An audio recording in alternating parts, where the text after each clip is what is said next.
Hello friends, welcome back to the polity series. इसमें हम पढ़ रहे थे NCERT from class 6 to class 12। इसी सीरीज में हम क्लास 6 एंड क्लास 7 की एनसीईआरटी कंप्लीट कर चुके हैं। आज हम स्टार्ट करेंगे क्लास 8 की एनसीईआरटी। सो क्लास 8 की एनसीईआरटी में देयर आर 8 चैप्टर जो कि डिवाइडेड है 5 यूनिट के अंडर। Total there are 8 chapter and आज हम पढ़ेंगे यूनिट 1 का chapter number 1। Unit 1 is heading is the Indian constitution and secularism, Bharat का संविधान और भारत की धर्मनिरपेक्षता। इसी बारे में पहले 2 चैप्टर्स हैं। आज हम करेंगे chapter number 1 that is about Indian constitution. Fine, so without wasting much time let's start.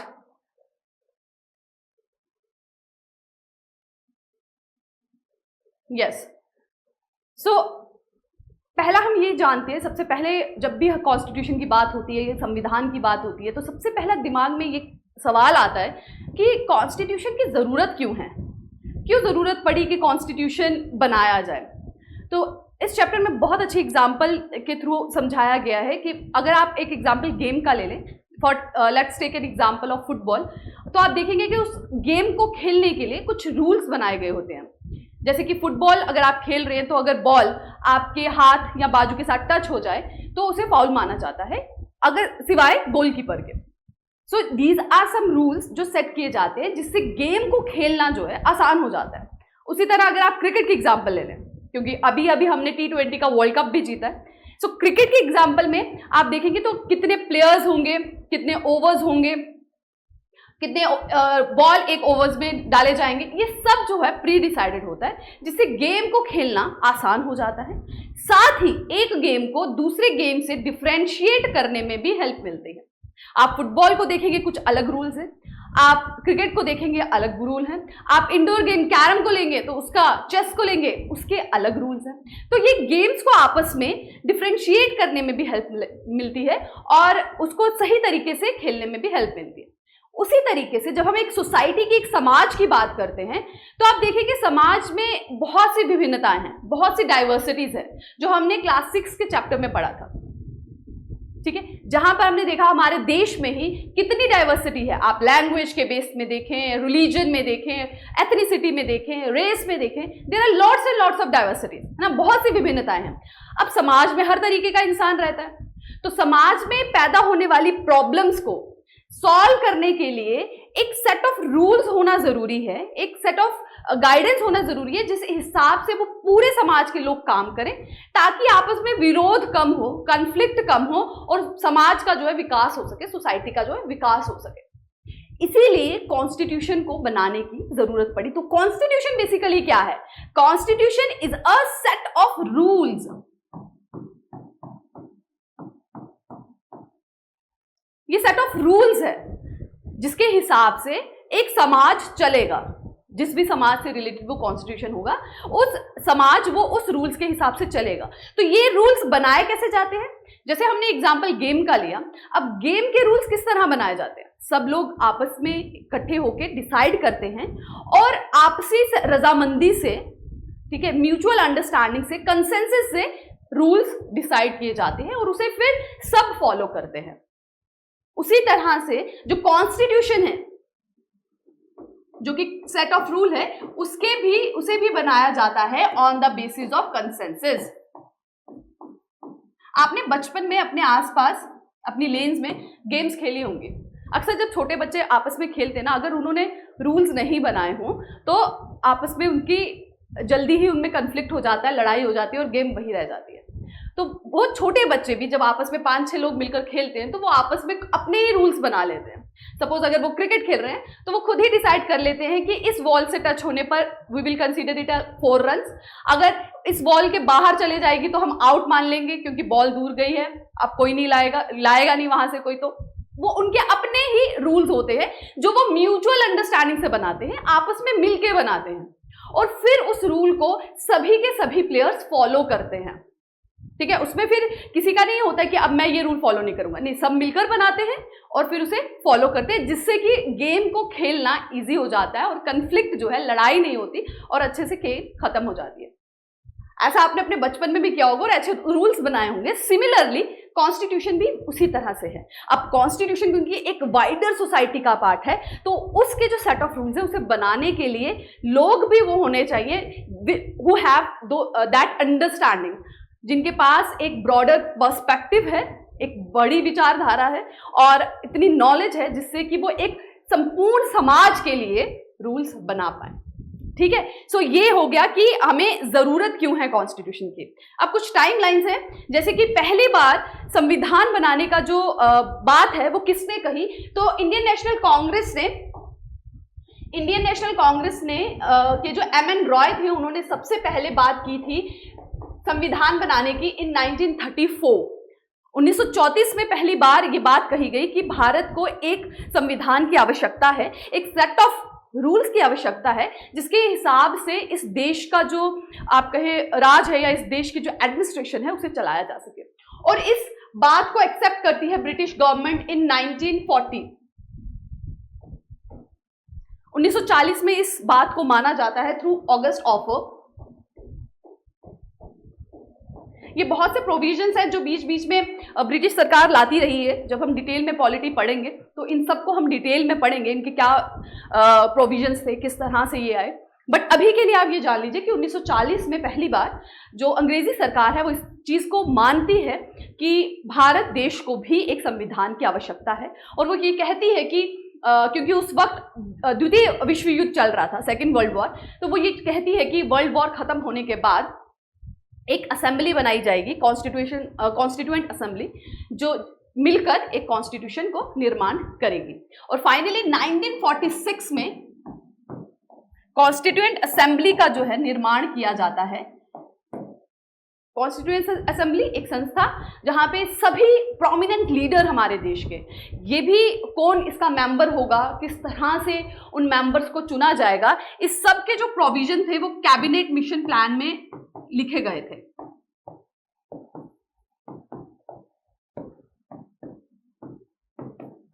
ठीक है, जो 1946 में ही आता है। सो एक प्लान लाया गया था ब्रिटिश सरकार का, उस पर भी जितने भी प्रोविजंस ऐड किए गए थे वो उसके जो सजेशंस हैं वो हमारे देश के लीडर्स द्वारा ही दिए गए थे।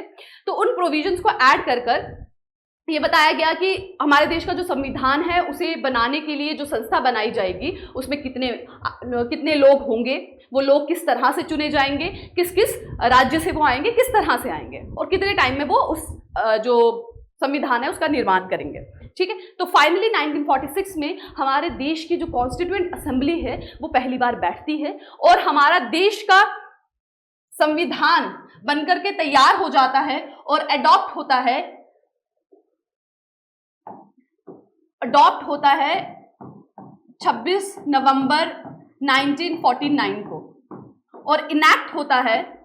देखिए, अडॉप्शन और इनैक्टेड में फर्क है। ठीक है, अडॉप्ट है कि जब ये अपना लिया जाता है, ये हमारे देश द्वारा अपनाया जाता है, बनके तैयार हो गया और उसे अपना लिया गया। इनैक्ट का मतलब है कि जब वो लागू हो गया, कि अब उस जब से ये लागू हुआ है उसके बाद जितना भी कार्यभार होगा सरकार का, जिस हिसाब से हमारे देश की जो एडमिनिस्ट्रेशन चलेगी वो संविधान के हिसाब से चलेगी। सो इनैक्टमेंट होती है 26 जनवरी 1950 में और अडॉप्ट होता है 26 नवंबर 1939 में। ठीक है, ओके, 49 में, सॉरी। ओके, नाउ 26 जनवरी 1950 में ये इनैक्ट होता है और हमारा देश कन्वर्ट होता है from the dominion to republic. इससे पहले हमारा देश था डोमिनियन। डोमिनियन का क्या मतलब होता है? अधिराज्य। जब किसी बाहरी ताकत के अंडर कोई राज्य या देश काम करे, उसे अपने हर कानून का अप्रूवल जो है बाहरी देश से या किसी जिसकी निगरानी के अंदर वो है उसे लेना पड़े। तो हम थे डोमिनियन ऑफ ब्रिटिश सरकार, अंग्रेजी सरकार के डोमिनियन थे। और जैसे ही हमारा संविधान अडॉप्ट हो जाता है हम बन जाते हैं रिपब्लिक, मतलब गणतंत्र। अब हमारे देश का कानूनी व्यवस्था, हर चीज, एडमिनिस्ट्रेशन जो है उसका फैसला लेने के लिए हमारे देश के पास हक है, हमें किसी और से अप्रूवल लेने की जरूरत नहीं है। ठीक है, ओके। नेक्स्ट यहाँ मेंशन किया गया है और timeline of our neighbouring country that is Nepal, कि नेपाल ने किस तरह से स्ट्रगल किया और अपने देश को मोनार्की से डेमोक्रेटिक में कन्वर्ट किया। जब हमने क्लास 6 में टाइप ऑफ गवर्नमेंट्स पढ़ा था उसमें हमने अंडरस्टैंड किया था कि डेमोक्रेसी और मोनार्की में क्या फर्क होता है। डेमोक्रेसी जहां पे लोग खुद अपने लिए फैसला लेते हैं, आइदर डायरेक्टली और थ्रू देयर रिप्रेजेंटेटिव। लेकिन मोनार्की है जहां पर जो कंट्रोल है वो किंग या क्वीन का होता है। सो 1990 में स्टार्ट होता है struggle in Nepal to make its country, to transform its country from monarchy to democracy. और ये स्ट्रगल चलती है अप टू 2002, और 2002 में वहां के जो किंग थे ज्ञानेंद्र, वो टेक ओवर कर लेते हैं पूरी गवर्नमेंट का, ये कह के कि वहां का जो सोशल ग्रुप है माओइस्ट का, वो बहुत ज़्यादा एक्टिव है, बहुत ज़्यादा एक्टिव हो गया है और उससे खतरा है देश को, और वो टोटली ओवर पावर कर लेते हैं गवर्नमेंट को। ठीक है, 2005 में, then in 2005 Maoist political parties के साथ मिलकर प्रोटेस्ट करते हैं, विद्रोह करते हैं, लोगों को भी इस विद्रोह में शामिल करते हैं और किंग को कंपेल करते हैं, उन्हें मजबूर करते हैं कि वो फाइनली 2006 में थर्ड पार्लियामेंट को दोबारा से रेस्टोर करें।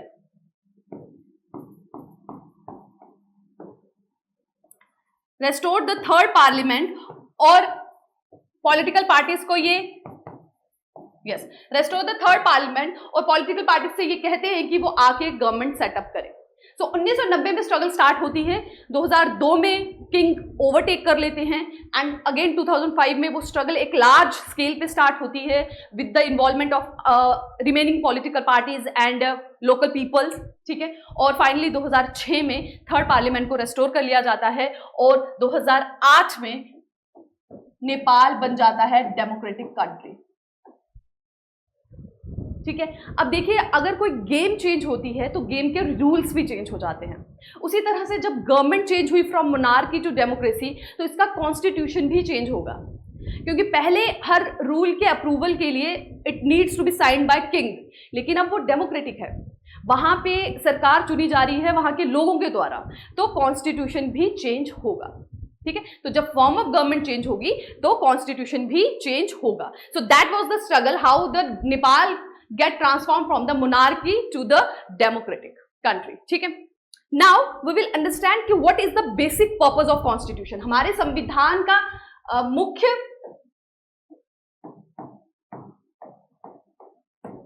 पर्पस क्या है, मेन हमें फायदा क्या है कॉन्स्टिट्यूशन का।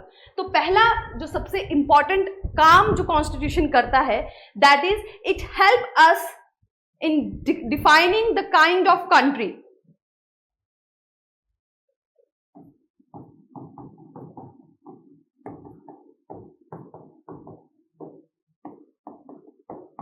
It helps in defining the kind of country or the type of society we want to frame. ठीक है, fundamental nature of society.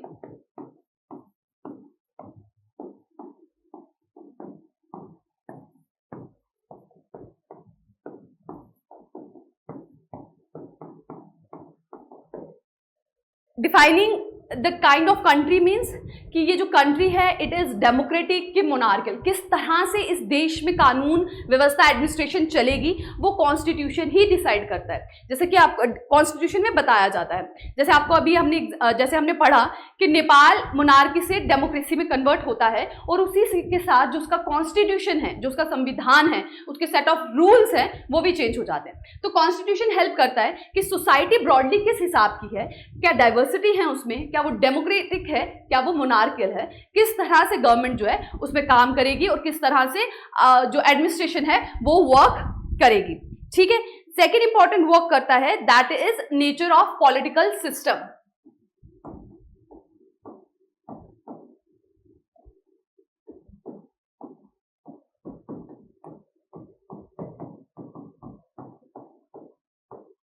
Constitution he define करता है कि जिस भी देश का वो संविधान है उस देश में पॉलिटिकल सिस्टम जो है वो किस हिसाब से काम करेगा। क्या वहाँ पे डायरेक्ट डेमोक्रेसी होगी, लोग खुद अपने लिए हर जो कानून है उसे बनाएंगे, या फिर वो अपने रिप्रेजेंटेटिव को चुनेंगे, अपने जो है रिप्रेजेंटेटिव को चुनकर वो उनके लिए कानून बनाएंगे। ये सब भी कॉन्स्टिट्यूशन में मेंशन होता है कि किस तरह का पॉलिटिकल सिस्टम होगा, किस तरह की, क्या पार्लियामेंट होगी, क्या वहां पर एक संस्था होगी जहां पर बैठ के रिप्रेजेंटेटिव कानून बनाएंगे, किस तरह से चुनाव होगा, किस तरह से उन चुनावी व्यवस्था चलेगी, है ना, इलेक्शन कैसे होगी, रिप्रेजेंटेटिव कैसे चुने जाएंगे, ये जो सब है, इस सब के रूल्स हैं वो कॉन्स्टिट्यूशन में मेंशन होते हैं। ठीक है, ये सब जो है हमें कॉन्स्टिट्यूशन डिफाइन करता है। पहले हमें ये बताता है कि जो सोसाइटी है, जो कंट्री है, वो किस तरह की है, क्या वो डेमोक्रेटिक है, मोनार्कियल है, ऑटोक्रेटिक है, क्या है वो, ये डिफाइन करेगी। फिर पॉलिटिकल सिस्टम कैसे बनेगा, इलेक्शन कैसे होगी, रिप्रेजेंटेटिव कैसे चुने जाएंगे, कानून कैसे बनेगा, वो कानून फॉलो कैसे किया जाएगा, ये सब भी कॉन्स्टिट्यूशन हमें बताता है। ठीक है, ये सब भी कॉन्स्टिट्यूशन में मेंशन होता है। थर्ड हमें ये बताते हैं, थर्ड जो इंपॉर्टेंट चीज है जो कॉन्स्टिट्यूशन हेल्प करता है करने में, दैट इज जो डोमिनेंट ग्रुप है can not use it's power, can not over power the minorities. जैसे यहां पर एग्जाम्पल दी गई है कि क्लास में मॉनिटर, एक क्लास में एक क्लास टीचर ने एक मॉनिटर को अपॉइंट किया है और वो उसे कहती है कि ध्यान रखना क्लास का, बट वो जो मॉनिटर है he is not very good with his friends, वो अपने दोस्तों के साथ, अपने क्लास के साथ अच्छा नहीं है, और वो सिर्फ अपनी पावर का मिसयूज करके जो वहाँ के स्टूडेंट्स हैं उन्हें टीचर से उनकी कंप्लेन करता है और उन्हें पनिशमेंट दिलाता है। सिमिलरली एक वाइडर सोसाइटी में, ये तो एक क्लासरूम का सिनेरियो है, आप अगर वाइडर सोसाइटी में देखिए, क्योंकि डेमोक्रेटिक कंट्री हो अगर, तो वहाँ पे मेजॉरिटी जो होगी, जो लोग ज़्यादा पॉपुलेशन में होंगे, उन्हीं की सरकार बनेगी, और वो जो सरकार है वो ऐसे कानून बनाए जिससे कि वहां पे जो लोग कम पॉपुलेशन में है, माइनॉरिटी में है, उनको हानि हो। तो फिर वो माइनॉरिटीज अपनी जो प्रॉब्लम्स हैं उनको लेकर कहां जाएंगी। तो ये चीजें भी कॉन्स्टिट्यूशन में मेंशन होती है कि किसी भी हालत में मेजॉरिटी जो है, जो ज्यादा पॉपुलेशन में लोग हैं, वो अपनी पावर का गलत इस्तेमाल करके वहां पर माइनॉरिटीज को हार्म ना कर सके। तो कॉन्स्टिट्यूशन इसलिए बनाया जाता है, सेट ऑफ रूल्स लिखे हुए हैं कि माइनॉरिटीज के भी राइट्स को पूरी की तरह से प्रोटेक्शन मिले, उन्हें भी बचाया जाए, उन्हें भी प्रोटेक्शन मिले, उनके साथ भी किसी तरह का आप कहें तो भेदभाव ना हो, उनके हनन ना हो उनकी राइट्स का, ठीक है, उनके हकों का। सो थर्ड इज कि डोमिनेंट ग्रुप ओवर पावर ना करे माइनॉरिटीज को। नेक्स्ट जो इंपॉर्टेंट है दैट इज कि हम अपने आप से भी, हमारा जो खुद से भी जो बचाव है वो कॉन्स्टिट्यूशन करता है। Constitution help protect us from ourselves.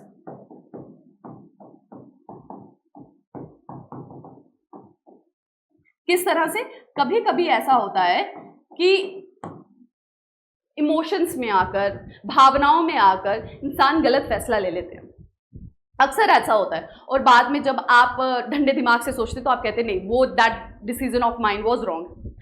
कभी कभी लोग भी, मेजॉरिटी में लोग भी, सब पीपल आपस में मिलकर भी, कभी धर्म की भावनाओं में बहकर, कभी आप कहे रेस की, एथनिसिटी की या लैंग्वेज की भावनाओं में बहकर लोग ऐसा फैसला ले लेते हैं जो वाइडर सोसाइटी के लिए नुकसानदेह होता है।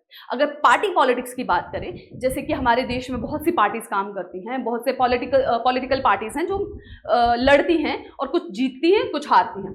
अब अगर इमोशंस में आके पर्सन कहे कि नहीं, पार्टी पॉलिटिक्स है जो वो गलत है, क्योंकि इससे क्या है, डिवाइड हो रही है सोसाइटी, और कभी भी ऐसा नहीं होता कि एक मुद्दे पर सब माने और जल्दी से जल्दी प्रॉब्लम का सलूशन हो, क्योंकि हमेशा कभी ना कभी ओपोजिशन होती है आपस में, उनकी पार्लियामेंट में अक्सर आप देखते होंगे ना, आपस में उनकी बहस चल रही है और कभी भी हमें किसी प्रॉब्लम का सलूशन नहीं मिल पाता। तो इससे अच्छा है पार्टी पॉलिटिक्स ना हो, मल्टीपल पार्टीज ना हो, एक सिंगल पार्टी हो, अथॉरिटेरियन रूल हो, ठीक है, एक सिंगल पर्सन हो, उसके पास सारी पावर हो, ताकि वो फैसला जल्दी ले सके और हर प्रॉब्लम का सलूशन मिल सके, ठीक है। लेकिन वाइडर, अगर आप लॉन्ग टर्म में इस चीज को सोचेंगे तो अथॉरिटेरियन रूल छोटे टाइम के लिए शायद सही हो, लेकिन लंबे समय के लिए जो पर्सन के पास पावर है वो उस पावर का मिसयूज कर सकता है। Authoritarian rule is not good for a longer term. तो आप इमोशंस पे आकर कभी ऐसा फैसला ले लें जो वाइडर सोसाइटी के लिए हार्मफुल हो, उससे भी कॉन्स्टिट्यूशन बचाता है। क्योंकि कॉन्स्टिट्यूशन में मेंशन है, आप कॉन्स्टिट्यूशन का बेसिक स्ट्रक्चर नहीं बदल सकते, फॉर्म ऑफ गवर्नमेंट नहीं बदल सकते, ठीक है। जो चीज फ्रेम कर दी गई है, वहां जब कॉन्स्टिट्यूएंट असेंबली में हमारे देश के लीडर बैठे थे तो उन्होंने विश्व के जितने भी कॉन्स्टिट्यूशन थे उनको देखकर हमारे फ्यूचर को, जितना भी स्ट्रगल हमने फेस किया हमारे देश के लोगों ने ब्रिटिशर्स के अंडर, उन सब को देखते हुए उन्होंने इस तरह से संविधान को बनाया है कि उसमें कुछ चेंज हम कर सकते हैं नीड के हिसाब से। जैसे जैसे हमारे देश में टेक्नोलॉजी में चेंज आ रहा है, सोसाइटीज में चेंज आ रहा है, तो उस हिसाब से उसमें हम चेंज कर सकते हैं। बट उसका जो बेसिक स्ट्रक्चर है कि इक्वालिटी, डाइवर्सिटी, सेकुलरिज्म, वो सब हम नहीं बदल सकते, वो आप कॉन्स्टिट्यूशन में चेंज नहीं कर सकते।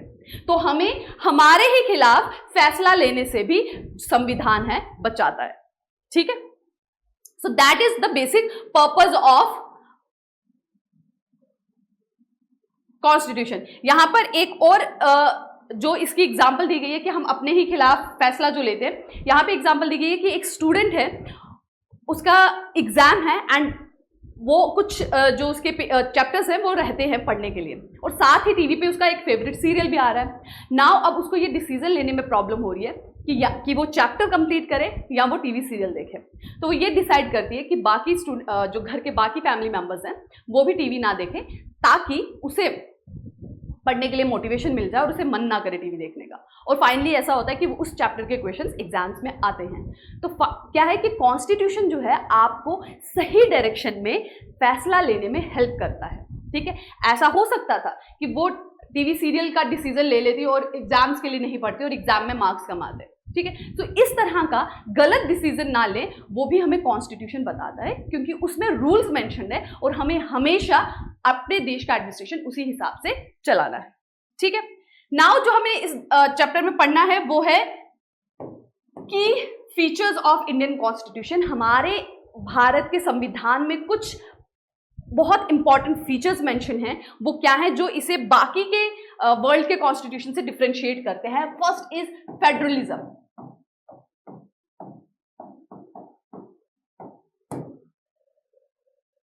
फेडरलिज्म हमने आज पहले लेवल ऑफ गवर्नमेंट्स पढ़ चुके हैं, आई थिंक क्लास 6 में पढ़ा था।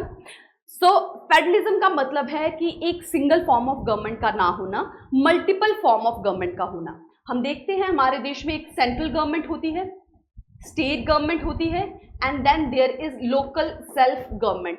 लोकल सेल्फ गवर्नमेंट में आ जाते हैं हमारे पंचायत और municipalities. So this is called federalism, कि जो पावर है एडमिनिस्ट्रेशन की, लॉ की, उसे डिवाइड किया गया है मल्टीपल स्टेजेस पे, एक सिंगल लेवल ऑफ गवर्नमेंट नहीं है। पूरे आप देखिए जो सेंटर की गवर्नमेंट है, पूरे देश की गवर्नमेंट है, वो दिल्ली में बैठकर एक छोटे से विलेज की नीड्स को नहीं जान सकती। उस पर्टिकुलर विलेज की नीड वहां के लोकल लोग ज्यादा बेहतर तरीके से जान सकते हैं और वो लोग उसके लिए अच्छे तरीके से फैसला ले सकते हैं। तो इसीलिए इस डिफरेंट लेवल ऑफ गवर्नमेंट को बनाया गया है ताकि सब लोगों की नीड्स का फुलफिलमेंट हो सके और पूरा देश मिलकर विकास की तरफ अग्रसर हो सके, ठीक है। तो डिफरेंट लेवल ऑफ गवर्नमेंट्स है, इन सब को जो पावर है वो कॉन्स्टिट्यूशन से मिलती है, ठीक है। कॉन्स्टिट्यूशन में मेंशन है कि जो सेंटर गवर्नमेंट है वो किस किस सब्जेक्ट पर कानून बनाएगी। अब हमारे जो कॉन्स्टिट्यूशन है उसमें टोटल 12 शेड्यूल है, ठीक है। शेड्यूल आप समझ लीजिए जैसे आप बुक पढ़ते हैं, बुक में यूनिट्स होती हैं, ठीक है, देन देयर आर चैप्टर्स। तो यूनिट्स आप समझ लीजिए शेड्यूल हैं और चैप्टर आप समझ लीजिए आर्टिकल्स हैं, ठीक है। तो 12 टोटल शेड्यूल है, उसमें से जो शेड्यूल 7 है, 7 शेड्यूल में सब्जेक्ट्स मेंशन है,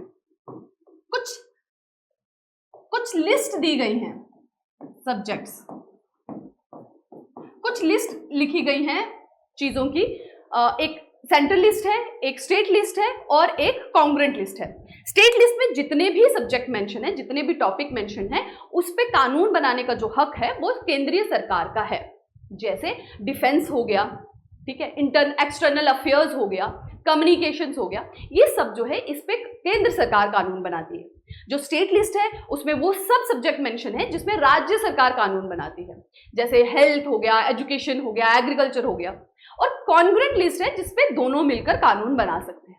तो कॉन्स्टिट्यूशन में पूरा डिफाइन है क्लियरली कि किसका किस सब्जेक्ट पे कानून बनाना है, और ये भी मेंशन है कि कानून बनाने के लिए और उसको लागू करने के लिए जो फंड्स आएंगे वो कौन सी गवर्नमेंट कहां से लेगी। सो कॉन्स्टिट्यूशन ने हमारे देश की गवर्नमेंट को डिफरेंट लेवल्स में डिवाइड किया है और बहुत अच्छे तरीके से उनकी पावर को भी डिस्टिंग्विश किया है। सो फेडरलिज्म का क्या मतलब हुआ, डिफरेंट लेवल ऑफ गवर्नमेंट्स, और मकसद उसका यही था क्योंकि हमारे देश में डाइवर्सिटी बहुत ज्यादा है ताकि हर इंसान की नीड्स जो है फुलफिल हो सके और मिलकर आगे बढ़ सके। सेकेंड इंपॉर्टेंट फीचर है पार्लियामेंट्री फॉर्म ऑफ गवर्नमेंट। अब हमारे देश पे राज कर रहे थे ब्रिटिशर्स, और ब्रिटिशर्स ने हमारे देश में 100 सालों तक राज किया है, और हमारे देश के जो लोग थे और लीडर्स थे इस फॉर्म ऑफ गवर्नमेंट से फैमिलियर हो चुके थे, क्योंकि ब्रिटिशर्स के ब्रिटेन में भी इसी फॉर्म ऑफ गवर्नमेंट को फॉलो किया जाता था, दैट इज पार्लियामेंट। तो हमारे देश के जो कॉन्स्टिट्यूशन के फ्रेमर्स थे उन्होंने कहा कि लोग क्योंकि इस चीज के फैमिलियर हैं तो इसी फॉर्म ऑफ गवर्नमेंट को जो है हम लागू करते हैं, that is parliament form of government. ठीक है, पार्लियामेंट्री फॉर्म ऑफ गवर्नमेंट में क्या है कि जहां पर हमारे देश के लोग वोट डालते हैं और अपने रिप्रेजेंटेटिव को चुनते हैं, और वो रिप्रेजेंटेटिव उनके बिहाफ पर कानून बनाते हैं, ठीक है, और उन कानूनों को लागू करते हैं। सो that is about parliamentary form of government. ठीक है, ओके, और साथ ही जो वोट डालने की जो पावर है that is given to all, that is universal adult franchise, जो मैंने आपको पहले भी बताया था कि ब्रिटिशर्स के टाइम पर सबके पास वोट डालने का हक नहीं था, बट जैसे हमारा देश आज़ाद हुआ है तो यूनिवर्सल एडल्ट फ्रेंचाइज को फॉलो करते हैं। 18 साल से ऊपर हर इंसान जो है उसे हक है वोट डालने का, अपना रिप्रेजेंटेटिव चुनने का। ठीक है, so second important feature is parliamentary form of government. ठीक है, पार्लियामेंट्री की एक पूरा हमारा पार्लियामेंट है जिसे 3 पार्ट्स में डिवाइड किया गया है, जिसमें लोकसभा आती है, सबसे हेड में आते हैं प्रेसिडेंट हमारे राष्ट्रपति, then Lok Sabha and then there is Rajya Sabha. ठीक है, तो लोकसभा के इलेक्शंस जो अभी रिसेंटली हुए हैं, आपने भी वोट किया होगा, हम सबने वोट किया है उस पर। सो लोकसभा की इलेक्शंस में आप अपनी अपनी राज्यों से कॉन्स्टिट्यूएंसी से एक एक अपना रिप्रेजेंटेटिव चुनते हैं, जो लोकसभा में जाके सेंट्रल गवर्नमेंट में पार्लियामेंट में बैठ के आपके बिहाफ पे कानून बनाते हैं। ठीक है, so that is about parliamentary form of government. Third important feature है separation of power. Separation of power, अब देखिए जो गवर्नमेंट है उसके मेनली 3 हेड्स हैं, यहां आप एक तरह से करिए 3 ऑर्गन्स हैं, 3 ऑर्गन्स है गवर्नमेंट के। One is legislative, other is executive, और थर्ड इज जुडिशरी। लेजिस्लेटिव क्या होता है, जो कानून बनाता है, जिसमें पार्लियामेंट आ जाएगी। ठीक है, लेजिस्लेटिव, लेजिस्लेशन मतलब कानून, सो जो कानून बनाता है, कानून कौन बनाता है, पार्लियामेंट, लोकसभा, जहां पे हमारे रिप्रेजेंटेटिव जिनको हम चुनते हैं वो बैठते हैं। ठीक है, सो लेजिस्लेटिव हो गया कानून बनाने वाले। एग्जीक्यूटिव क्या हो गया, वो जो कानून बनाते हैं उनको लागू करते हैं, जिसके अंदर सिविल सर्वेंट्स भी आ जाते हैं, मिनिस्टर्स भी आ जाते हैं, जो उनको लागू करते हैं, उनको इंप्लीमेंट करते हैं। और जुडिशरी क्या हो गया, जुडिशरी होगी हमारी न्याय व्यवस्था, सुप्रीम कोर्ट, हाई कोर्ट। ठीक, अब ये जो तीनों हैं, ये तीनों important organ of our government, इनकी पावर सेपरेट है, ये सब काम करते हैं, एक दूसरे पर निगरानी का काम करते हैं, चेक एंड बैलेंसेस। अगर लेजिस्लेटिव काम गलत कर रहा है, कानून उसने गलत बनाया, तो इस पे जुडिशरी भी क्वेश्चन कर सकती है और एग्जीक्यूटिव भी क्वेश्चन कर सकती है। ठीक, एग्जीक्यूटिव अगर काम अच्छा नहीं कर रहे, इंप्लीमेंटेशन में काम अच्छा नहीं हो रहा, मिनिस्टर्स काम नहीं कर रहे, तो पार्लियामेंट में ओपोजिशन पार्टी उनसे क्वेश्चन आवर में क्वेश्चन पूछ सकती है, सरकार को गिराया जा सकता है, तो उन पे भी चेक हो रहा है। जुडिशरी अगर गलत ले रहे हैं, जुडिशरी ने अगर कोई गलत फैसला ले लिया, तो अगेन लेजिस्लेटिव कानून ऐसा बनाकर जुडिशरी को कंट्रोल किया जा सकता है। तो ये तीनों आपस में इंडिपेंडेंट भी हैं और एक दूसरे को रेगुलेट भी करते हैं। कोई एक दूसरे के काम में इंटरफेयर नहीं कर सकता, बट गलत काम को रेगुलेट किया जा सकता है।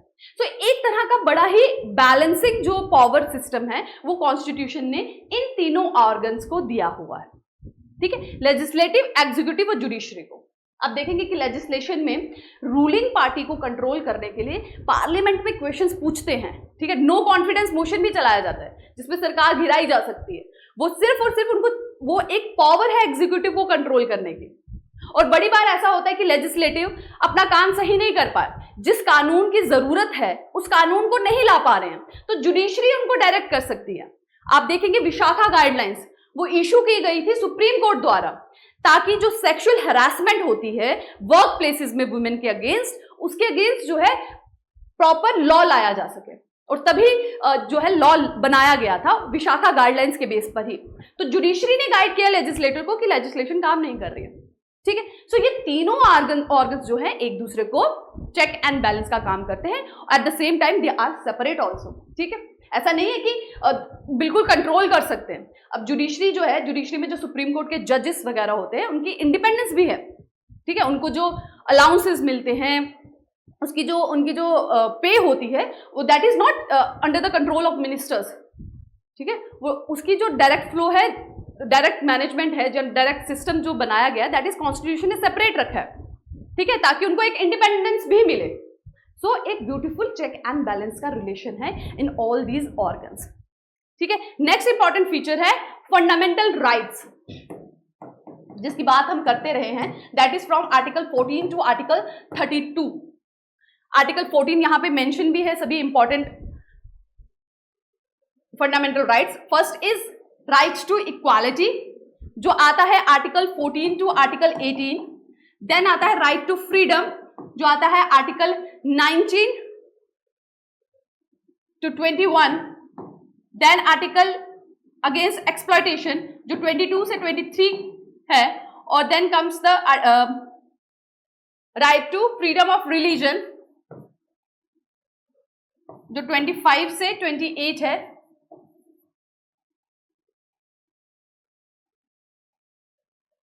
Yes, then educational rights 29 and 30, and then constitutional remedies 32. So these are the fundamental rights. So these are the list of fundamental rights. So fundamental rights are mentioned specifically कि हमारे देश में जितने भी नागरिक हैं उन सबको कुछ मौलिक अधिकार दिए गए हैं, चाहे फिर वो मेजॉरिटी से हो, माइनॉरिटी से हो, किसी भी आप कहें रिलीजन से बिलोंग करते हो, एथनिसिटी से बिलोंग करते हो, रेशियल ग्रुप से बिलोंग करते हो, लैंग्वेज फॉलो करते हो, उन सबको कुछ मौलिक अधिकार दिए गए हैं। उन सबको इक्वालिटी का अधिकार है, मतलब कानून के सामने सब बराबर है। अगर आप गवर्नमेंट जॉब के लिए अप्लाई कर रहे हैं तो हर पर्सन अप्लाई कर सकता है, किसी रिलीजन, कास्ट, सेक्स के बेस पे आपको डिस्क्रिमिनेट नहीं किया जाएगा, सरकार आपको डिस्क्रिमिनेट नहीं कर सकती, ठीक है, अनटचेबिलिटी नहीं फॉलो किया जा सकता। राइट टू फ्रीडम, हर एक को हक है अपनी बात कहने का, ग्रुप्स बनाने का, कहीं पे भी जाके आप रह सकते हैं, कहीं पे भी घर बना सकते हैं, कुछ जगहों को छोड़कर, जैसे जो बहुत ही सेंसिटिव एरियाज हों वहां पर छोड़कर, बॉर्डर एरिया को छोड़कर, सिक्योरिटी रीजंस को बताकर, अदरवाइज आपको टोटल फ्रीडम है। Next, right against exploitation, trafficking को प्रोहिबिट करता है हमारा देश, चाइल्ड लेबर को प्रोहिबिट करता है हमारा देश। Right to freedom of religion, हर पर्सन को फ्रीडम है कि वो किसी भी तरह का धर्म फॉलो कर सकते हैं, अपने धर्म को प्रमोट कर सकते हैं। अगर वो धर्म फॉलो नहीं करना चाहते, that is also up to them. Next आता है कल्चरल एंड एजुकेशनल राइट्स, जो माइनॉरिटीज हैं, लिंग्विस्टिक माइनॉरिटीज या कल्चरल माइनॉरिटीज, उनको पूरा हक है अपने एजुकेशनल इंस्टीट्यूट्स बनाने का, अपने स्क्रिप्चर्स को प्रिजर्व करने का, प्रमोट करने का। और लास्ट में जो सबसे इंपॉर्टेंट है, that is right to constitutional remedies under article 32, जिसमें आपके अगर मौलिक अधिकारों का हनन होता है, आपसे छीने जाते हैं, गवर्नमेंट उनको छीनती है, तो आप डायरेक्टली जा सकते हैं सुप्रीम कोर्ट या हाई कोर्ट, ठीक है। So that is about fundamental rights. And last is secularism, जो कि चैप्टर नंबर 2 में हम डिटेल में पढ़ेंगे। सेक्युलरिज्म हमारे देश का एक बहुत इंपॉर्टेंट फीचर है जो कॉन्स्टिट्यूशन में मेंशन है, क्योंकि वर्ल्ड का हर रिलीजन, हमारे देश में हर रिलीजन का पर्सन रहता है। तो सेक्युलरिज्म हमारे देश की एक ऐसी प्रॉपर्टी है जिसमें हमारा देश की जो सरकार है वो किसी भी रिलीजन को प्रमोट नहीं करती। वो एक न्यूट्रल वे में हर रिलीजन को आप एक तरह से करो रिस्पेक्ट करती है. So that is about the basic key feature of our constitution. Secularism को हम चैप्टर नंबर 2 में इन डिटेल पढ़ेंगे. ठीक है. So yes, so that is it about the constitution. हमने पढ़ा डिटेल में कि कॉन्स्टिट्यूशन क्यों जरूरी है, किस तरह से ये बना, किस तरह से इसके लिए आवाज उठाई गई, और फिर हमने जाना इसके कुछ बेसिक फीचर्स के बारे में, जैसे फेडरलिज्म के बारे में, पार्लियामेंट्री फॉर्म ऑफ गवर्नमेंट के बारे में, हमने जाना सेपरेशन ऑफ पावर के बारे में, फंडामेंटल राइट्स के बारे में, and secularism. So that is it from my side. So मिलेंगे नेक्स्ट लेक्चर में नए चैप्टर के साथ. Till then take care. Thank you.